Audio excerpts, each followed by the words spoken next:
Well, what's up, guys, and welcome back to Project Time Garage. This is going to be episode 2 on this little Kubota L295. If you didn't catch the last episode, go have a look at it. I'll stick a link up there above my head for it. Basically, on the last episode, we put a steering gearbox in it, and we were in the middle of trying to paint it and spruce it up a little bit. Ended up having a clutch issue, so today we're going to split it and try to fix the clutch. Also, while we have it apart, we're going to, I'm going to go ahead and go full-on kamikaze painting it and make it look as good as I can while I'm at it. I already pulled the front end loader off of it, and it's sitting there looking like that. I said last time this may be a blessing in disguise because I'm going to go ahead and steam clean this and paint it while I have it apart, so at least it'll look a whole lot better. I also set the garden tiller off there, and of course I'm not going to really do anything to it other than just check the oil and grease it. There's slip yoke there's kind of rusty, so I'll take care of that while I'm at it. Otherwise, that's going to be about it. Got to get everything ready to till the garden this year. Anyway, let's get into it.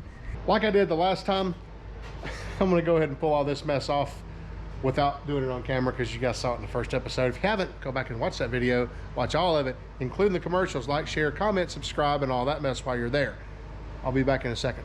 All right, so there's our steering gearbox. I went ahead and left it hooked up to the drag link and all. And gone ahead and unhooked my my clutch linkage. I've got most of the bolts out of the side of the bell housing there. I've got this one left in here just to hold it. The ones that are up there, they're out.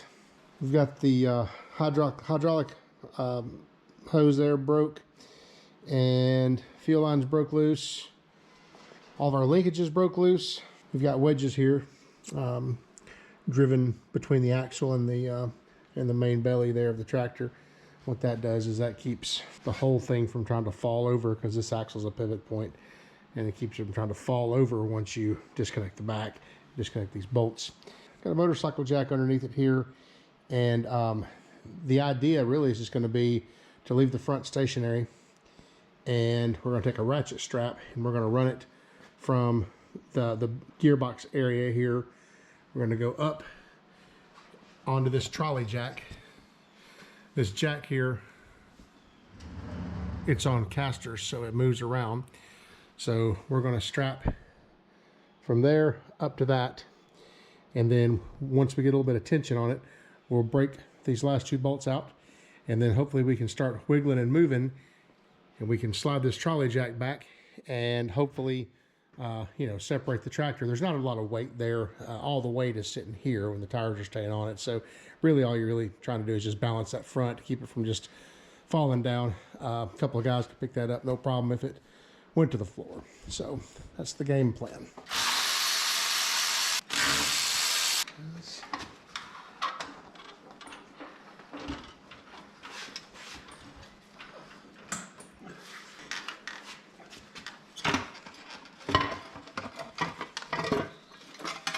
Well, there's what we've got.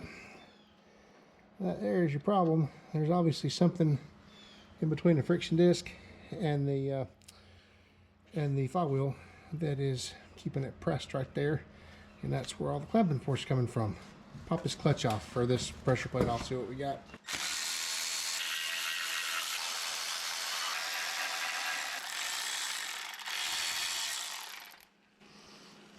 Survey says clutch come apart. Basically, the clutch just came all the way apart and ended up, I guess, doubling up and lodging itself in the pressure plate there. So kind of what I hope happened, because all I bought for this thing was a clutch disc. I did not buy a pressure plate because honestly, here's my rationale. The pressure plate and throwout bearing is factory Kubota stuff, so it's Japanese good stuff.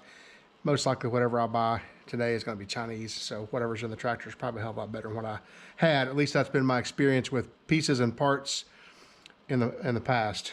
I can't tell you how many times I've bought something replacement just so I could replace when I was in there, and it ended up being junkier than what I took out. So that's the idea. Anyway, that side of the disc was fine. It was just this side that had all the issues.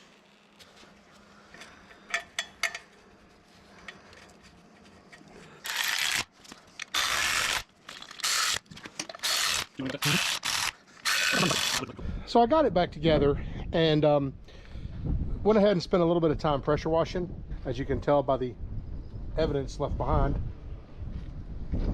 Also, I went completely crazy, lost my mind, pulled the fenders off of it. They're laying there and there. Remember when I said we're not going to go too crazy with it? We're just going to give it a quick, you know, scuff and shoot. This has spiraled completely and totally out of control. It's like I was afraid it would. So here's the game plan. It is washed. It has been washed 3 or 4 different times now. It is reasonably dry.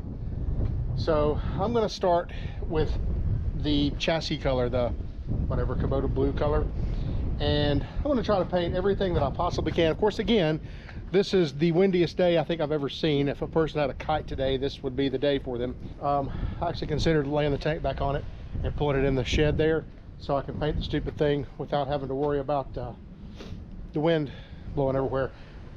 The paint, yeah, this wind's crazy. The paint, I ended up buying the blue, just having it mixed from O'Reilly, because I can't find that blue paint on the shelf. So, and you know, today and trying to order it is going to be like 3 or 4 days of shipping. So went ahead and had it mixed up, and you know, that's 20 something bucks a can or something like that. A little bit pricey, so I don't want to lose a lot of my paint to the wind. So I think I may go ahead and pull it inside and, you know, try to do that. So anyway, we're gonna get set up here and we're gonna start putting some colors on the tractor. Hopefully it'll look way better when we're done. I got it pulled in here in the hall of my shed, so the wind isn't so bad. It pulled in here under its own power and the clutch works, so that seems to suggest that we somewhat fixed it anyway. This is what I'm using. This is the paint right here. It's the U-Pole stuff from O'Reilly. I'm just going to start painting here in the middle, probably in the seat here. I did some spraying on the engine, and you know, cleaning off some more junk that was on it. And wouldn't you know it, see that glow or that freeze out plug right there, or block core plug? It's leaking. Got a hole right in the dead center of it. I see a spot there where somebody put, looks like JB Weld or something on it. I guess I'll blew that off with a pressure washer. Anyway, I got a new freeze plug ordered. It's on its way. I don't really have to wait on that in order to paint the thing. It's easy to get to, so I'll just run a screw in there, slide hammer it out, drive a new one straight in. That shouldn't be a problem, but at least that doesn't stop me from painting. So let's paint.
a lot of little crevices in there that are really hard to get to. This this paint, it doesn't come out, you know, with a circular pattern, which is good. It comes out with a fan. You can adjust that fan to be horizontal or vertical with that little yellow thing there. But yeah, it looks really blue for some reason on this camera lens. I don't know if it looks that blue or not. Oh, look. There is a carpenter bee trying to get me. Anyway, I don't know if it looks as blue as it does here or not, but it really looks blue on the photo, but this paint's a dead match. I wish I had thought to get the color code for it. I'm gonna call back up there and see if they have it in case I ever need any more, but that right there is a straight up dead match for this tractor. It's coming along nice though. It's looking pretty good. I'll give you guys an update here in a minute when I get a little further along. I've already got most of this here painted, and I've just kind of dusted some around the engine compartment a little bit. Got all my wiring harness and stuff that's laid up there. My goal is to get all this stuff painted all I want to, and then I'm going to clean the fuel tank. I kind of don't want to pressure wash it for obvious reasons, but I'm going to clean it off and I'll set it back up there, and then I'll set that back in place, and that'll free up the engine compartment where I can clean it or paint it just a little bit as well.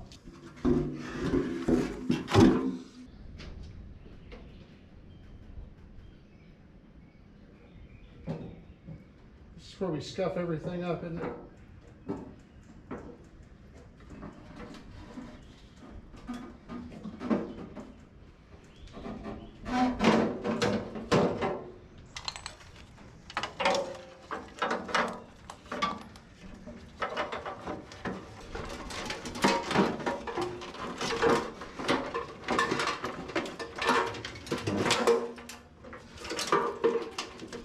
Pretty much stuff everything in there using the cram and tuck method. Then we're going to clean it up. I've been making major progress here, getting everything, you know, back the way it was supposed to be, but I kept noticing this gigantic puddle, you know, on the ground there, and thinking, wow, I must have left the tank, the gas on or the fuel on. But actually, if you can see right there, that is fuel leaking out of the tank. And it's actually coming out of the bottom of the tank. This tank has a hole in it. I don't know how it has a hole in it, because the inside of it is as clean as a pin. It looks brand new on the inside. The outside still has the original paint on it. So how does it have a pinhole? I don't know. But either way, for like the 57th time, I get to pull this cowl and pull this tank back off of it again. Yay me. Keep in mind that the tank wasn't leaking through the entire history of me owning the tractor. Neither was the freeze plug. That is a professional tank repair right there. I do mean professional. Honestly, I'm not sure if it's going to hold up or not. You know, I've had a few instances where I've used JB Weld and gasoline and it didn't hold up.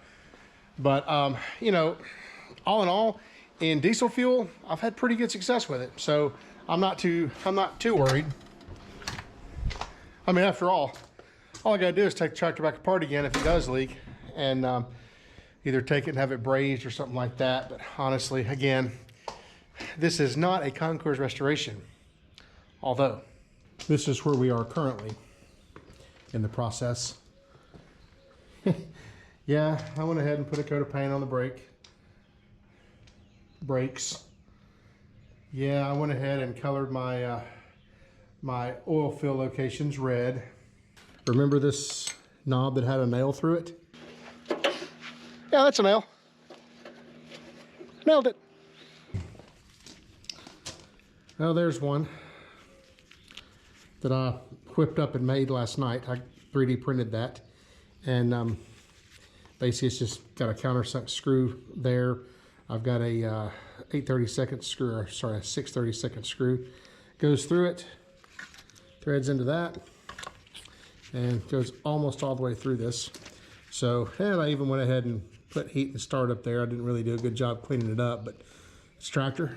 Like I said, not a concours restoration, although I'm deep down the rabbit hole. That's what this side is starting to look like. So it's really starting to shape up. Got my freeze plug replaced right there. So at this point, I guess I'm going to go ahead and grab that fuel tank. It's had, I don't know, probably 5 or 6 hours of of time on it to cure. So I'm gonna grab it and I'm gonna go ahead and put it back together, because honestly, I don't really have a lot left to do in order to make the tractor functional, you know. I'd rather spend my time with that, because that's gonna be a whole nother marathon. So anyway, I'll give you an update as we go here, but so far, you know, it's turned out pretty good. Well, fast forward for about, I don't know, 2 or 3 weeks, and the tractor's back together. Let me show you what all I've got going on here with it, because it came out pretty good. It came out better than I thought it would.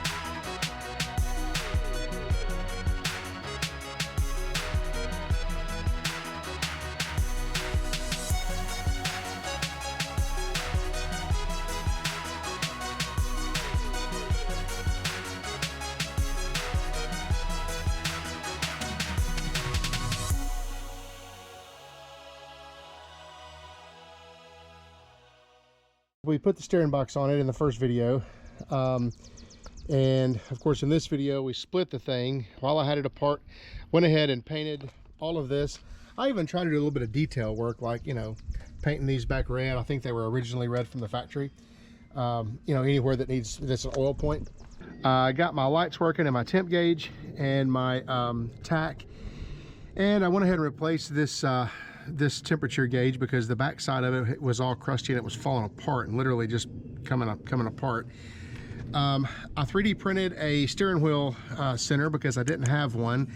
This isn't the correct font and it's not that good of a print job, but I printed it super fast because, well, I wanted it to be there. And went ahead and 3D printed a heat and start knob for it. I don't know what the factory end looked like, so I just kind of went in and printed the best I could. For all these decals and stuff, I just taped over them and left them, because, you know, they're not bad, so I'd rather have them at least there and not decent, you know, rather have them there and a little bit mangy than have them gone. Obviously I got the front end loader back on it and got that painted. I need new pins and new bushings for the whole thing, because all of it is just really ragged, but at least it's back on there and it is functional. I did a little bit of work here, kind of trying to beat out some of these dents. I wasn't going to go crazy with it because it's a tractor, but I did try to clean it up a little bit, and, you know, just basically shot the grill with some cheap sim paint. And all of these hoses here, I just painted right over them, because if you see them, they've got a lot of weather checking and cracking, especially this main hose right here. This one right here needs a lot of help, so I'm going to end up replacing the majority of these hoses. I've already replaced a bunch of them, or a few of them, over time. Like this one's been replaced by me, but I need to replace pretty much all of them because, well, you know, they're pretty old. Went ahead and gave it a service while I had it apart. You'll see that there's oil all over the top of that filter, because while I was at it, I went ahead and pulled the valve cover off and gave it a valve adjustment, which it really didn't need, honestly. It was pretty close to right. I had a injection fuel return hose here that was broken, so it was shooting coolant down the side, or shooting diesel fuel down the side of the block, kind of dribbling it. Got that taken care of, so that's fixed. Went ahead and changed the coolant in it while I was at it. Cleaned the fuel tank out of it, and of course it also got a new fuel filter. Oh, and I painted the pedals while I was at it, because, well, why not? You'll see on the step there's some hydraulic fluid, and that is coming from right here. This second fitting here appears to be leaking, so I'm going to grab that and tighten it up. There's a lot of leaks on the thing because I've been using it, actually. As a matter of fact, I just finished the seeding my yard and all that stuff. Put some weed and feed and some grass seed in there, kind of mixed it in. and just shot over everything. Probably a little bit late in the year to be doing that, but we did it. So anyway, next thing I've got going on here is some use. I think we should get some use out of the thing. Right up there at the top of that hill is an old nasty falling down bench that isn't safe to sit on anymore. We have our front end loader and a bad bench and a dog. I'm not sure what the dog has to do with any of it, but I think we can tear that thing down and get some use out of this thing. So let's go do that. Here's another thing that I did. I added these two lights here. This one comes on with the ignition and this one comes on with the heat, or the glow plugs. I've had some intermittent issues with glow plugs not working exactly right. So at least that light, when it comes on, I know for a fact it's going. And the only reason this is here is because when you turn the ignition on, it does have a light when it stops charging, but the light's not very bright and I keep missing it. And of course, with this kind of tractor, you don't use the switch to turn them off. There's actually a mechanical lever you pull up to shut them off. A lot of times I get in a hurry and I forget, and I'll leave the ignition on for long periods of time. So this fixes that. Let's see if it'll start. We'll give it just a little bit of heat. They don't like to start cold, I can tell you that for sure.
There, that looks much cleaner, doesn't it? Especially that, right? I guess I need to get a truck up here, and I'm just going to take all this right here to my, I got a burn pit, or a burn pile. I'll take all of that to the burn pile. I need to pick up all these rocks, all these bricks, and all that stuff. And I'm probably just going to stack them, I don't know, over here somewhere, because I've got a little fire pit that I'm going to bring back here. I just want to kind of clean some of this off and kind of smooth it out a little bit. Bring the fire pit out here and put it there, and then I think I'm going to clean up some of those those vines and stuff up there. Some of that, try to get it to where I can kind of mow that out a little bit and have like a little thing back there. Kind of have like a little, I don't know, little area back there. Grab a truck and then do that. We'll leave the tractor sitting up here for now.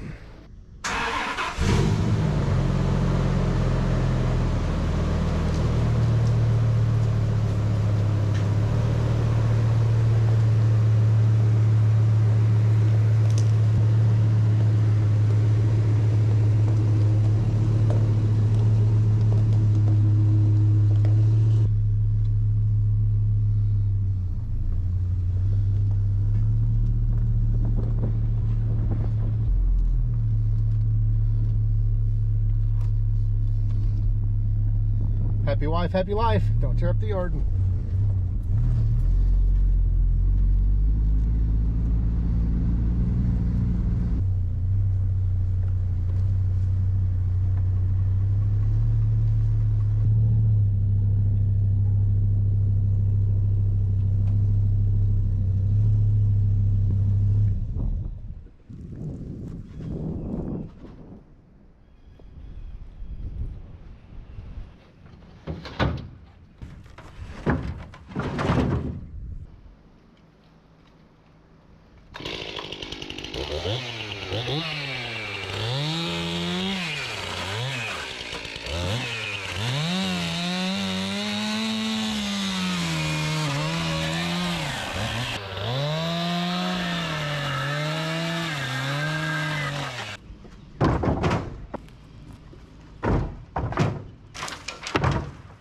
Okay, that's got that cleaned up pretty well.